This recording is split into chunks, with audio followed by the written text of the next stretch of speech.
Смотрите, какой хорошенький пуфик. Потрясающий дизайн, то, что нужно. К сожалению, купить его невозможно. Попытаюсь повторить. Всем привет, меня зовут Галина, и вы на канале Гала Уралочка. Мастер изготовил пуф по размерам, указанным в каталоге. Понадобится 1 метр материала. У меня это мебельная ткань двухслойного переплетения, что-то вроде рогожки, которую я перед началом работы декотировала. Подготовила инструменты и материалы, необходимые для декора.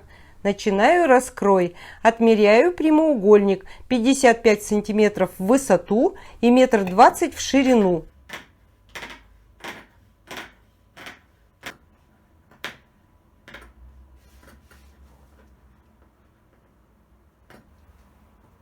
Черные полосы будут из хлопчатобумажной пряжи. Отступив от низа несколько сантиметров, выдергиваю нить из ткани и заменяю ее черной пряжей.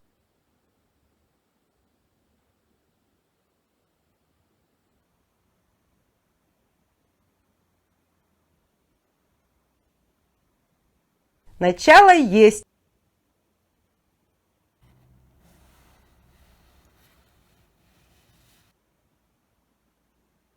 Я сосчитала, сколько нитей утка приходится на каждую группу полос. Получилось, что черная полосочка состоит из 3 нитей. Очевидно, это зависит от толщины материала, точнее от толщины нитей, из которого он соткан.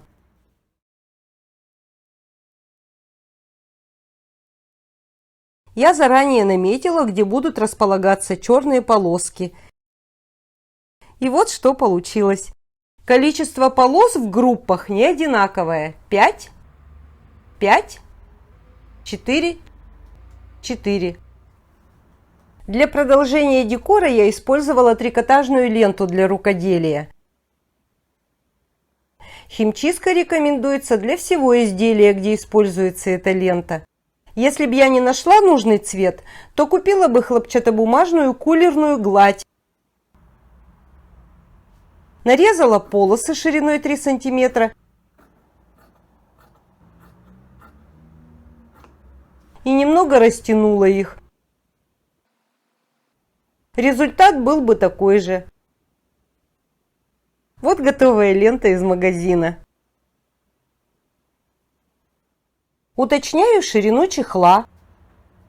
У меня это 112 сантиметров. И делю на 6 равных частей.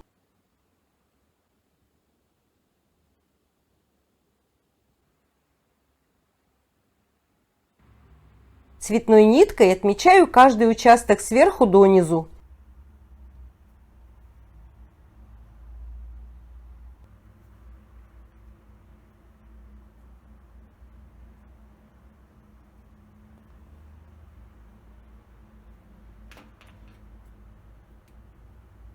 Вытягиваю по 2 нити ткани посередине между группами черных полос. Здесь будет проходить трикотажная лента. Начинаю от крайней правой вертикальной отметки.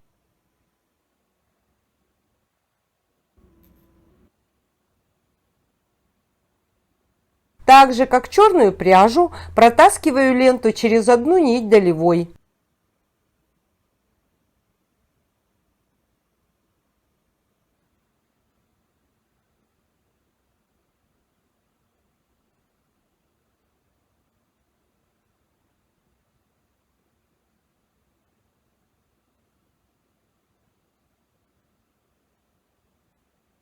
Дойдя до отметки, вывожу ленту наизнанку. Этот участок состоит из петель. Чтобы они были одинаковой высоты, оборачиваю их вокруг карандаша.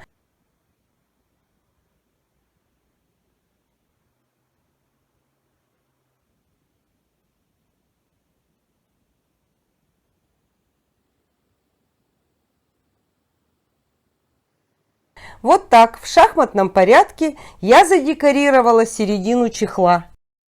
Осталось сделать полосы петелек снизу и сверху.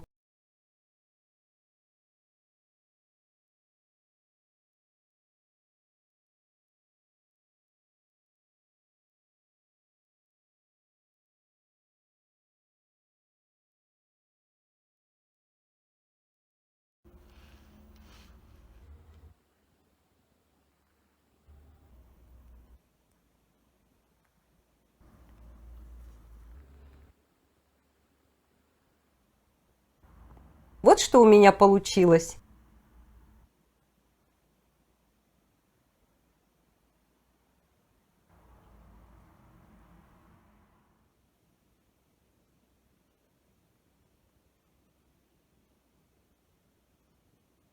Хвостики с изнанки я пришила и заодно закрепила участки с петельками, а то вдруг какой-нибудь добрый кот решит добавить дизайну своими когтями.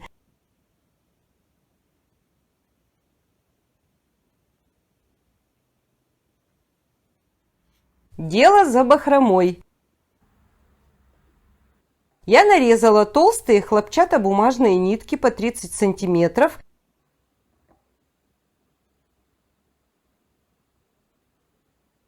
и столько же по 26, два нижних ряда бахромы короче верхних. Количество ниток для одной кисточки зависит от их толщины. Я сверилась с картинкой, чтобы бахрома не получилась слишком жидкой или наоборот, лохматой. Отступив от отметки 3 долевых нити вправо, я колышком увеличила отверстие и протянула нитки бахромы наизнанку.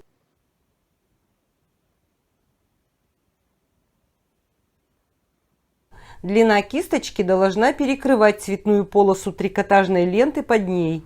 Следующий прокол колышком левее в начало декора. Вывожу нитки кисточки на лицевую сторону.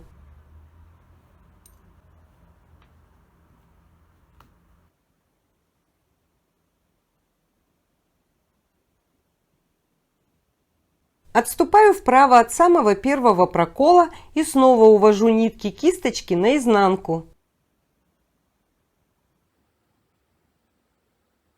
И в последний раз раздвигаю колышком нити ткани рядом с первым проколом, правее. Второй хвостик кисточки встал на свое законное место. Вот так, шаг за шагом, и бахрома готова. С изнанки я всю эту красоту укрепила, имея в виду вышеупомянутого мифического кота.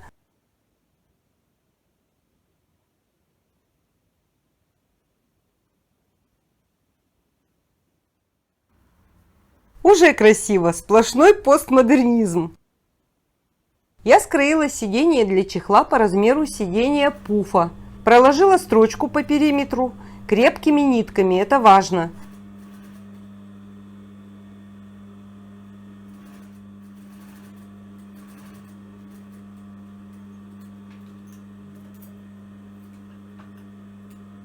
Деталь сиденья из подкладки немного меньше, чем из основной ткани. Стягиваю проложенный шов, уменьшая периметр до размеров детали из подкладочной ткани.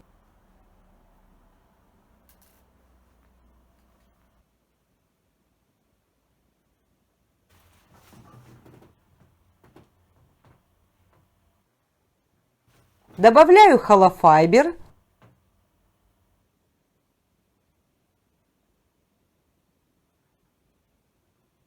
И соединяю деталь подкладки с деталью из основной ткани.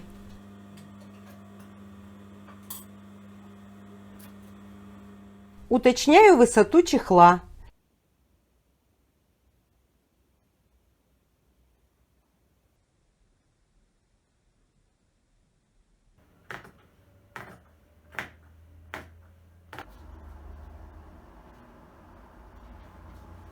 Соединяю боковые срезы точно по линии стачивания.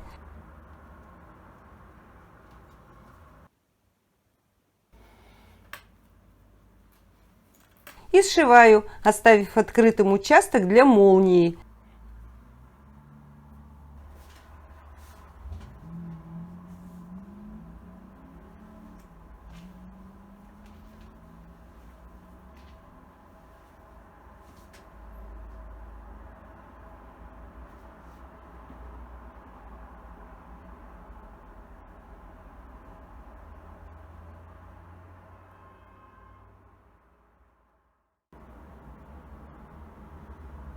Теперь можно пришить сиденье и добавить по периметру для пышности полоску из синтепона.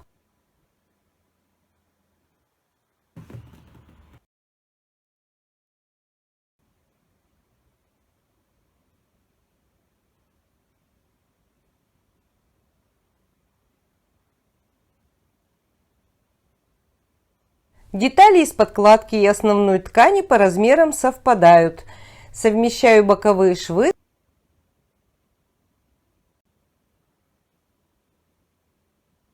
Скалываю и стачиваю.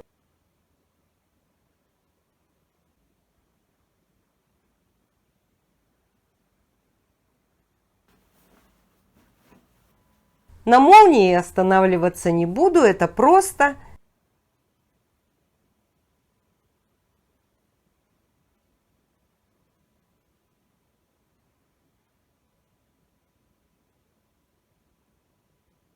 Здесь на подгибке низа будет располагаться пушистая часть липучки.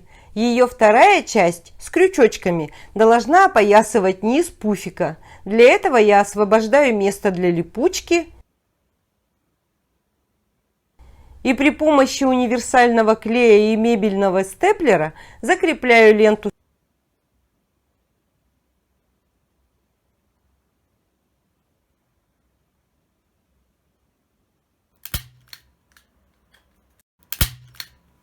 Теперь нужно привести в порядок бахрому. Я ее причесываю, выравниваю.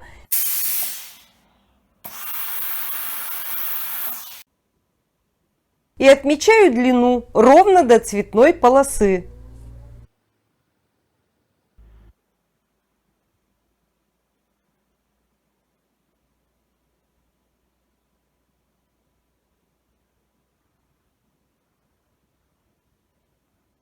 Роликовым ножом получается точнее.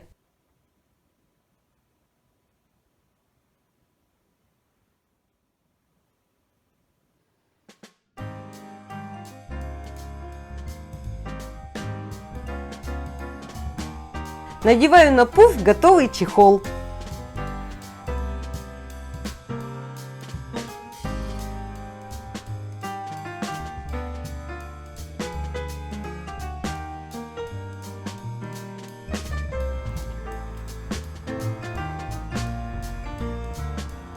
Вот так выглядит результат.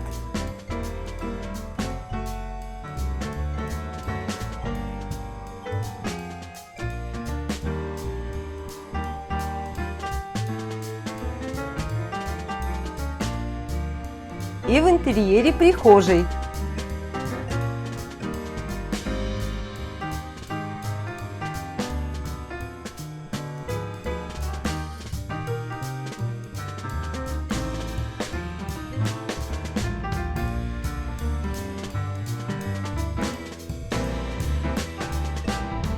Спасибо за просмотр. Подписывайтесь, жмите на колокольчик, чтобы не пропустить новые идеи.